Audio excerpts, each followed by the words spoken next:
আজি এটা বিশেষ দিনত আমি এটা বিশেষ আমাৰ কাৰ্যসূচী আমাৰ আৰম্ভ কৰিছোঁ।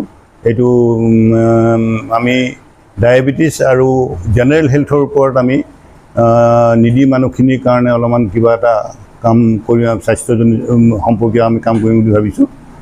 আমি দেখা যায় আচলতে বহুত এক শ্ৰেণীৰ মানুহ আছে এতিয়াও ডায়েবেটিছৰ বা মানে স্বাস্থ্যৰ বিষয়ে তেওঁলোকৰ বিশেষ জ্ঞান নাইকিয়া। গতিকে আমি আজি আৰম্ভ কৰিছোঁ লায়ন্স ক্লাবৰ সৌজন্যত ইয়াত আমি ছেকেণ্ড ছেটাৰডে আৰু ফ'ৰ্থ ছেটাৰডে আমি এটা হেল্থ ক্লিনিক আমি কৰিম জেনেৰেল মানুহৰ নিডি মানুহখিনিৰ কাৰণে।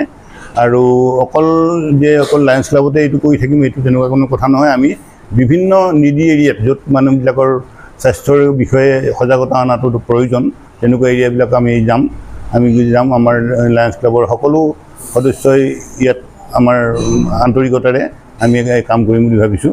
আৰু আমি আশা ৰাখিছোঁ যে ৰাইজক যেতিয়া সাধাৰণ মানুহখিনিক যদি স্বাস্থ্য সম্পৰ্কে অলপমানো সজাগতা আমি আনিব পাৰোঁ তেতিয়া সাধাৰণ মানুহখিনিৰ যথেষ্ট উপকাৰ সাধন কৰা হ'ব। লায়ন্স ক্লাবৰ এইটো এটা বৰ বৌদ্ধিক প্ৰচেষ্টা। আমি আমাৰ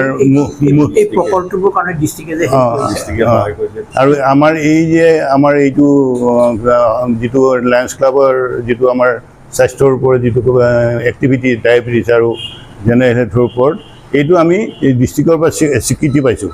আৰু তেওঁলোকে স্বীকৃতি মৰ্মে আমাক এটা অনুদান তেওঁলোকে দিছে আৰু সেই অনুদানটো আমাৰ কাৰণে যথেষ্ট সহায় হ'ব, আৰ্থিকভাৱে সহায় হ'ব। আৰ্থিকভাৱে সহায় কৰাতকৈও তেওঁলোকৰ অনুপ্ৰেৰণাটো আমাৰ কাৰণে যথেষ্ট ডাঙৰ কথা।